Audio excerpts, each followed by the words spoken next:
you not got a UHF?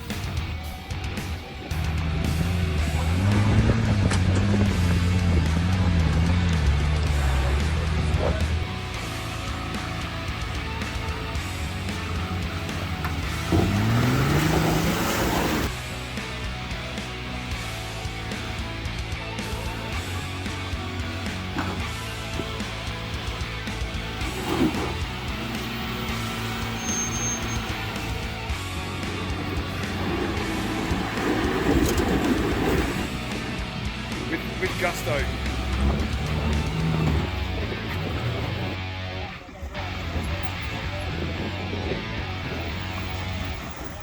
Go, go, go.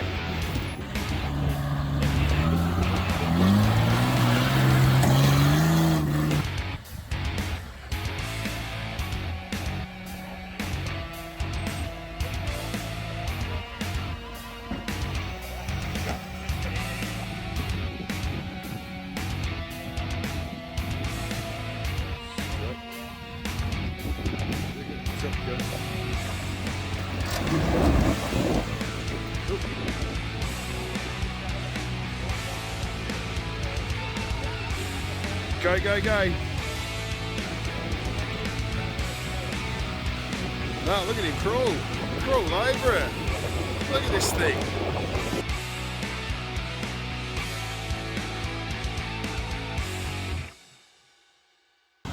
Hey crew, welcome to the Coorong Beach. I thought I'd do a video on fishing knots, explain the knots I like to use and show you how to tie them. The knots I like to use specifically are a twisted dropper loop, right, for whiting rigs and stuff, avoids tangles, a figure of 8, which is another loop knot. Also, my main knot that I use is called a locked half blood knot, which is my favourite knot. And then I also use a braid to swivel connection when I'm putting my braid to a swivel. So stay tuned and check out my knot. Okay, here's my 4 favourite knots. We've got the locked half blood knot, we've got the swivel to braid connection, we've got the twisted dropper loop. The loop's a bit big, I give you, but it's a good example of the knot. And then the figure of 8 loop knot, which is very easy to tie. I use this when I'm on the boat or whatever. I won't tie that on a boat, you're very focused and you can get yourself a bit seasick or whatever. So I'll tie that beforehand. Let me come and show you. So there's the braid to swivel connection that I tie. That's a locked half blood knot. I use that on everything, hooks, swivels, that's my most used knot. Here's the fancy knot, and what that does is that holds the loop out at 90 degrees and it avoids tangles. Unlike this knot, when you got that knot as your dropper loop like that can tangle a lot easier because it doesn't have the loops securing it. So anyway, that's my 4 knots that I use when I fish. I'll have to show you how to tie them maybe when I'm at home because it's a bit noisy here. Cheers. Hey crew, thought I'd do a follow-up video from my last trip away, which was my solo trip away to the Coorong. Now, I showed you briefly the fishing knots that I use when I go fishing. We're at home now, it's a little bit quieter. Let me try to show you how to tie those fishing knots that I use when I go fishing. Okay, we're going to start with my most used knot. It's called a locked half blood knot. Now, some people just call it a blood knot. I think there's another knot called a full blood knot, so I'll just go with what I call it. I call it a locked half blood knot. So, start with, we just thread the line through the hook or the swivel or whatever you're tying it to. They're the 2 main things I'll use it to tie to a swivel or to a hook. Give ourselves a decent tag end. We're tying a knot. We're going to need 100 or so mil, 150 mil, whatever you want there. Now, we have a tag line and a main line. We're now going to wrap that line, the tag line, around the main line, and we'll end up getting a wrap like that. You get the line that just twists up, just a twist like that. Now, instead of twisting the line, which is a bit more difficult to do, what we can do is we can rotate that hook. And you see the rope, as I rotate that hook, we're getting a nice twist there going, a nice wrap. Later on, there'll be coils in the knot. So on lighter lines, so if you're looking, say, 12 to 8 pound line, you might wrap it 10 or 12 times. On heavier lines, say 30 through to 50 or 60 pound, you might only wrap it for like 5 or 6 times. We've got about 7 or 8 wraps there. And that's what we'll be using for now. So I bite the tag end just to change grip, because you see where the wraps start, there's an initial loop right next to the hook. We're going to thread the line through that loop and then pinch it with our fingers. What we'll see there is that the tag line has now made a loop, and we're going to thread that tag line back under itself and through that loop out the top. Now pinch that with your fingers again. And now at this point, we've got to bite that tag in with our teeth. We're going to lubricate the knot and pull on the main line with our right hand, pull on the hook with our left hand, and pull the whole knot down once we've lubricated the knot. We lubricate the knot so that it doesn't get any abrasion, because that could also cause the line to break. So bite it, some spit on it, and then pull everything down together. Now while I'm doing this, I'll pull these coils up with my fingers.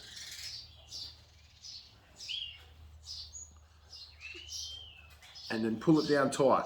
Pull everything tight. Pull your hands tight. Pull tight with your teeth. Pull everything tight. Slide those coils down. You want to try and put some of the stretch that the monofilament line has stretch. So I want to put some of that stretch into the knot. Otherwise, when you pull on the line, like pull hard on the line, the knot will stretch and come loose and undo. So we want to make sure we put some stretch into the knot. So pull tight. Pull tight, slide the coils down with your fingers, finish off with a good pull, like that. And there we go, we've got that's a good knot. We've got a nice locked half blood knot there now. It's got a nice bunch of coils there. I'm not sure how well we can see that on camera, but that's a good knot. Now, you can tell by when you pull on the line will stretch, but the coils don't stretch away from the hook. So we're happy with that now. Cut the tag end.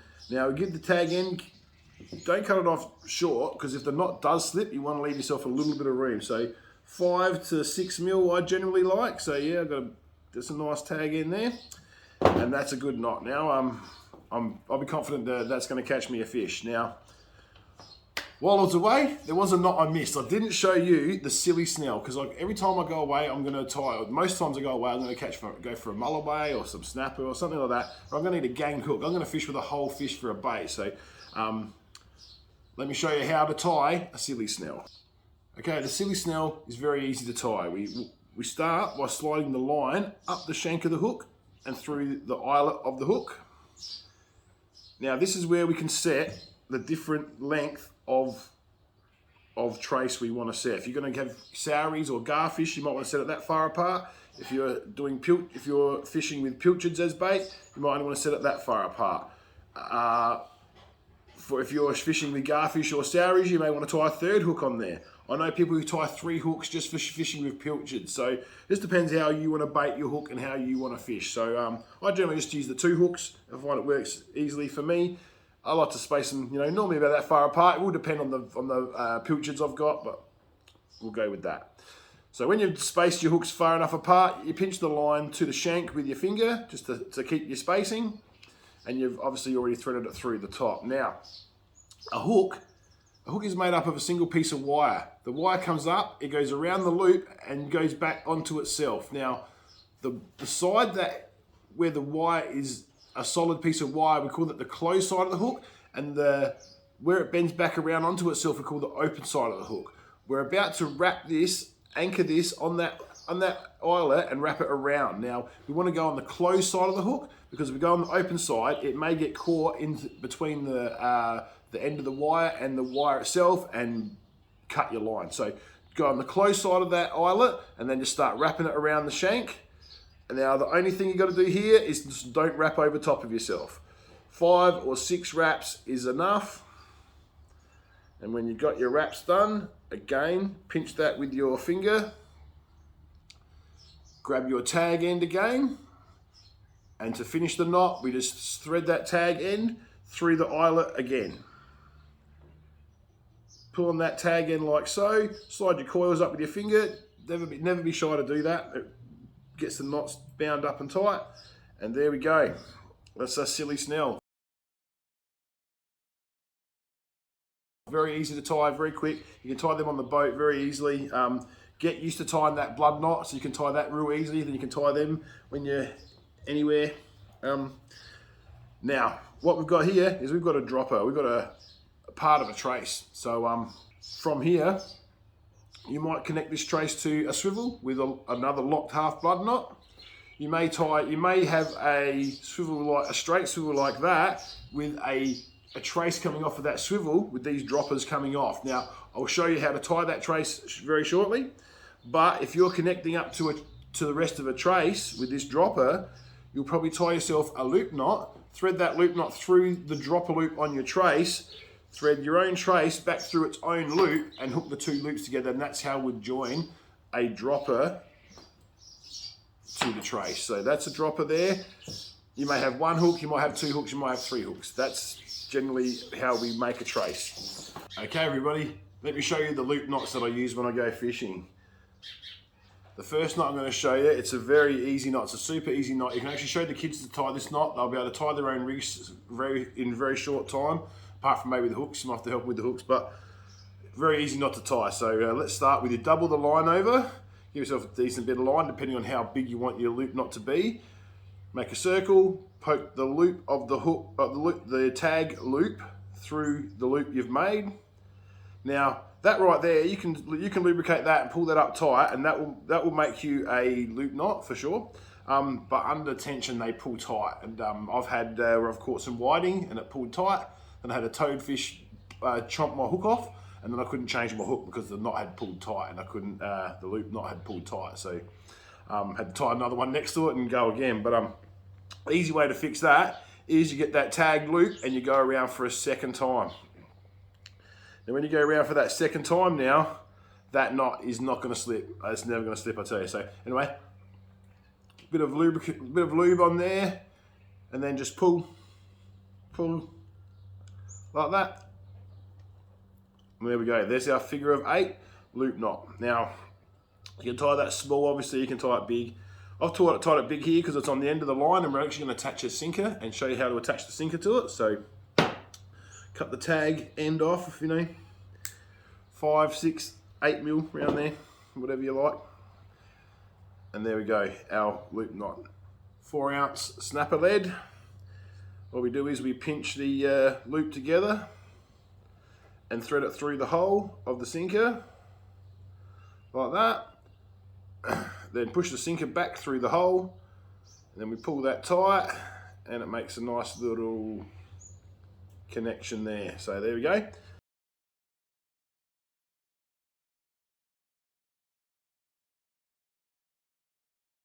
There's our snapper lead connected to our main line. Next knot we're going to tie is going to be the twisted dropper loop, so stay tuned. All right, next knot we're going to tie is the twisted dropper loop. Get your line, twist it over itself like so.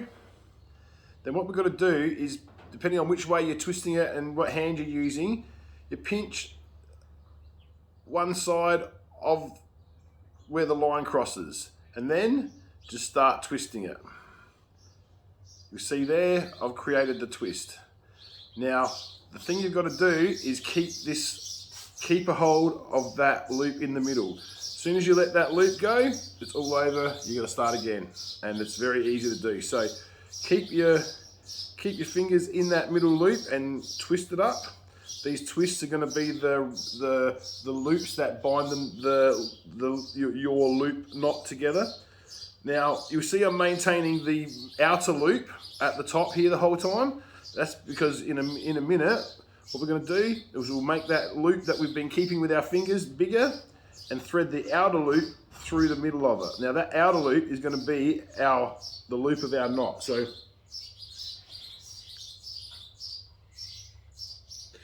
you pull that through how big you want your loop to be. So if you want your loop to be big, you'd pull it through much further. I'll keep it small there, I'll keep it that big. But at this point now, I'll pinch that, lubricate with saliva. Now I'm going to bite my loop, pull the ends till the bindings pull in like so. Now,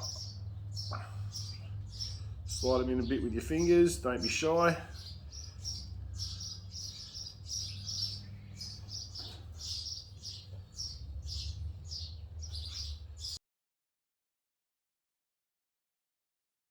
There we go. That's our twisted dropper loop.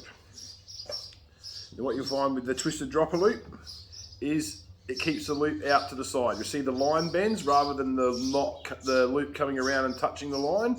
So it's very good to not tangle. So it eliminates a lot of tangles, a lot of problems you can get sometimes with line tangling. So it's a good knot. It looks pretty and it works really, really well. So the other knot we use for a dropper loop is the figure of 8 knot. So that's an easy, quick one to tie. I'll show you how quick it is to tie once you know how to tie it. You just double that line over, round in the loop, through once, through twice, bit of lube, done. There's our other knot. So there we got snapper lead and our 2 knots, 2 dropper loops. So there we go. Now we've basically got a rig. At the end, we just cut this off and we'll tie that with a locked half blood knot to a swivel. And then you would run a dropper with hooks off of one of these loops. And that's your fishing rig. That's how we fish. Right, the only knot left to show you now that I commonly use is the braid to swivel connector. So stay tuned. Okay, the braid to swivel connector. Here's a small piece of braid that I'm going to tie the knot with. That's a 30-pound braid. It's much smaller than the mono, as you'll see there.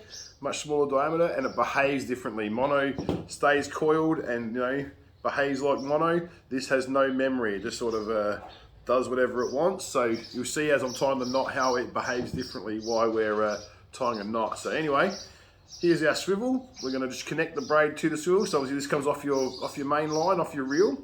So we can pinch that, double that over and pinch it down. You see braid goes very pointy. Then we can poke that through the swivel now. And then what we do is we tie the start of a figure of 8 knot or a thumb knot or a stopper knot, whatever you want to call it. So we loop it around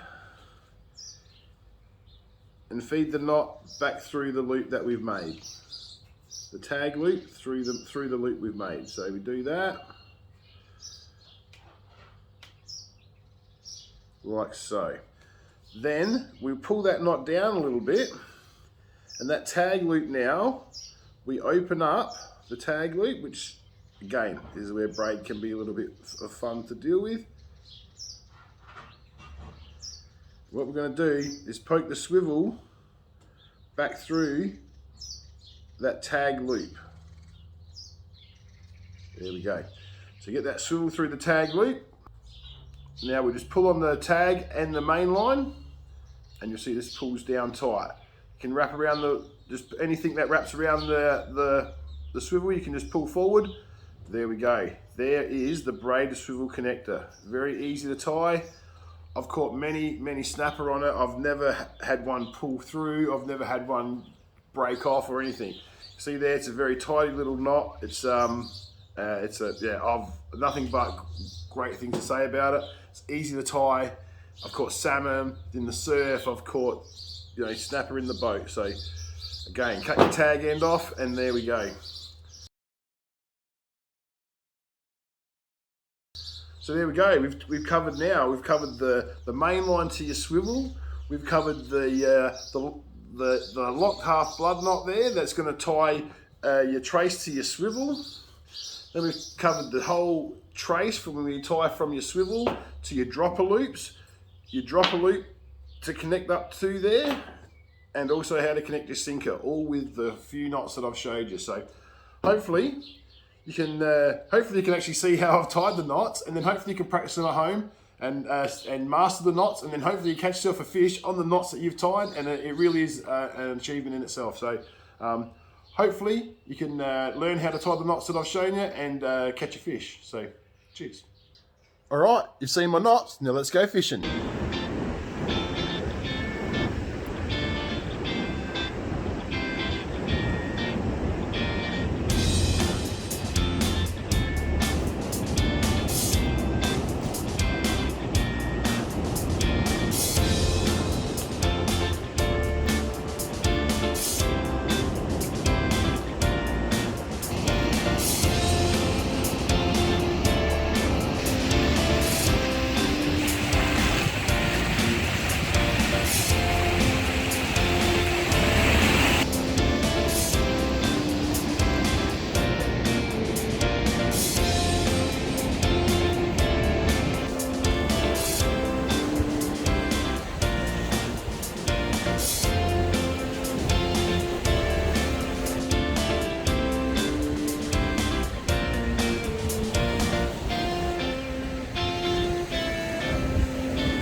the knot down by pulling with all hands and teeth. So here I go.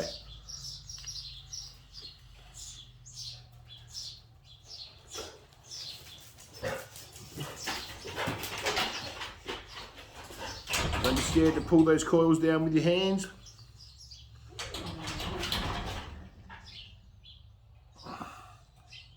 Do you fucking mind? Bloody dogs.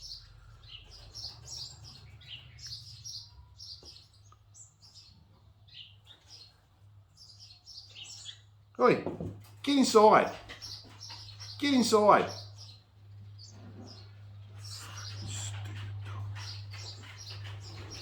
I know they don't know. Okay, we're going to start with, just thought I'd do a follow-up video on the knots section from my last video, which was the Kuron fucking sword.